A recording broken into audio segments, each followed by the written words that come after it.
السلام علیکم ورحمۃ اللہ وبرکاتہ۔ میرے عزیز بھائیوں اور بہنوں، آج ہم ایک ایسی حقیقت سامنے لائیں گے جو خبروں کی سرخی سے کہیں آگے ہے۔ یہ ہماری زمین، ہماری تاریخ اور ہماری ضمیر کا معاملہ ہے۔ ڈاکٹر اسرار احمد نے جو خطرات اور منظرنامے بیان کیے تھے، ان میں سے بعض آج نمودار ہو رہی ہیں۔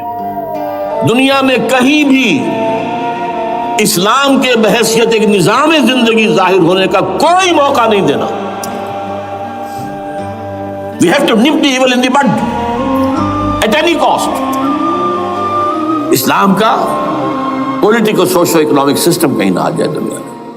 אנחנו יודעים על מה אנחנו נלחמים, אנחנו יודעים מול מי אנחנו נלחמים. על שפת ים התיכון, כמה קילומטרים מכאן. לא נקבל את החליפות הזאת, לא כאן. یہ جارڈن یہ ترکی کا بھی کچھ حصہ ہمارا ہے، باقی پورا لبنان اور پورا فلسطین، یہ سب اس کے اوپر بنے گا ایک greater Israel. This is their local agenda. Greater Israel کا تصور یعنی ایک زیادہ وسیع علاقہ جس کے لیے بعض نظریاتی حلقے دریا نیل سے لے کر فرات تک بات کرتے ہیں، تاریخی اور سیاسی معنی رکھتا ہے۔ یہ تصور مختلف گروہوں میں مختلف انداز میں بولا جاتا ہے، مگر اس کے مطلب یہ ہے کہ علاقائی سرحدیں بدل سکتی ہیں اور یہ خطے کے لیے بڑی سیاسی اور انسانی مشکلات پیدا کر سکتا ہے۔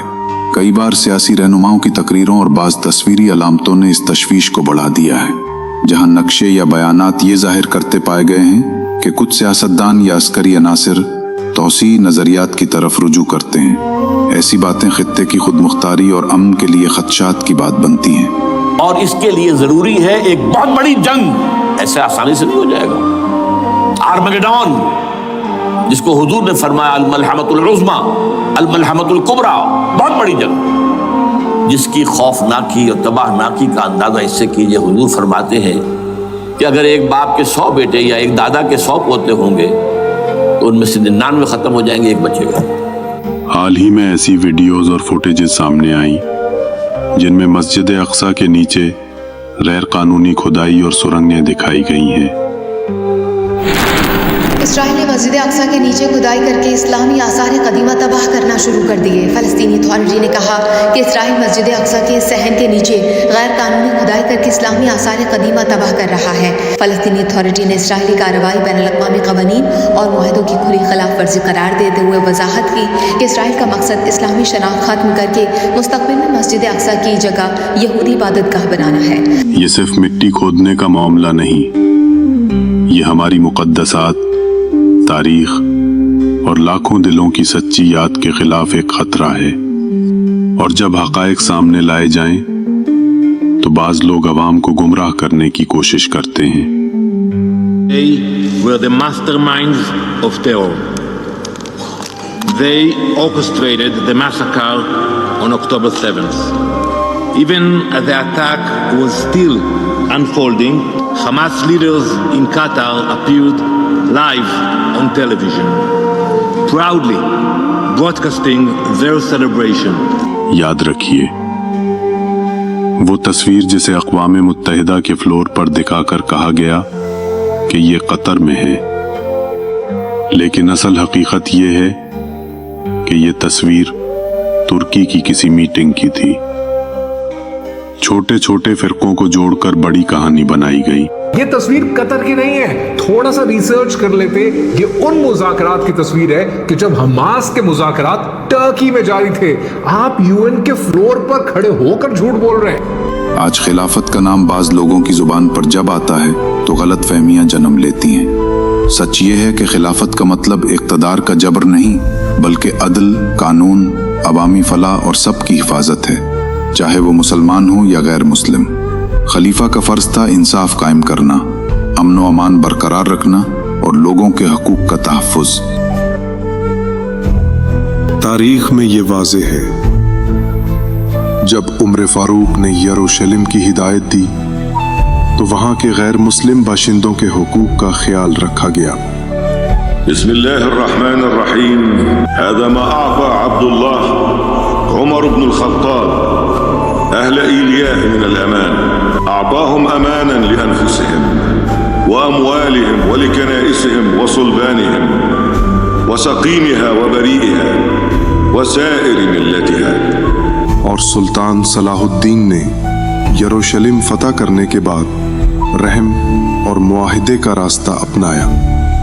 انہوں نے شہریوں کو محفوظ رہنے دیا اور انصاف کی بنیاد پر شہریت کا حق برقرار رکھا. یہ وہ مثالیں ہیں جو بتاتی ہیں کہ حقیقی اسلامی نظم میں ظلم نہیں بلکہ عدل ہوتا ہے.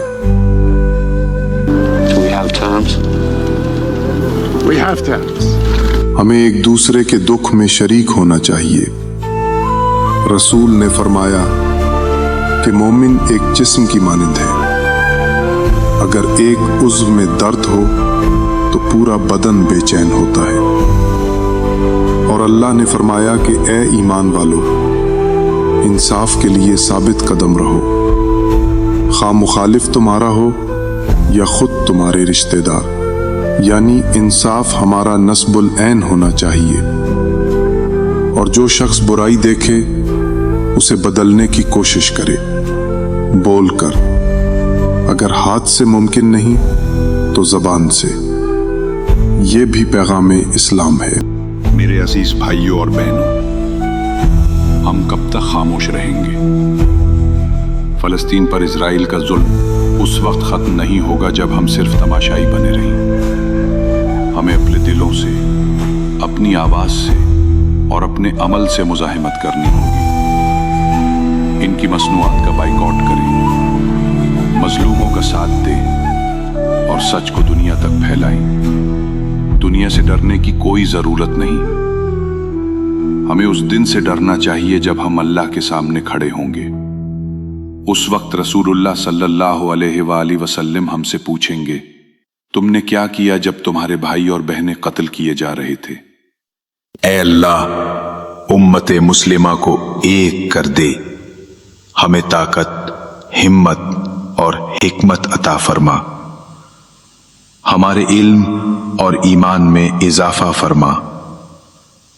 ہمیں دشمنوں کی سازشوں سے محفوظ فرما. ہمیں اپنے محبوب نبی صلی اللہ علیہ وسلم کی زندگی کو اپنا نمونہ بنانے کی توفیق دے. اے اللہ، فلسطین کو آزادی عطا فرما. مسجد اقصی کی حفاظت فرما اور مظلوموں کو غلبہ عطا فرما. آمین یا رب العالمین.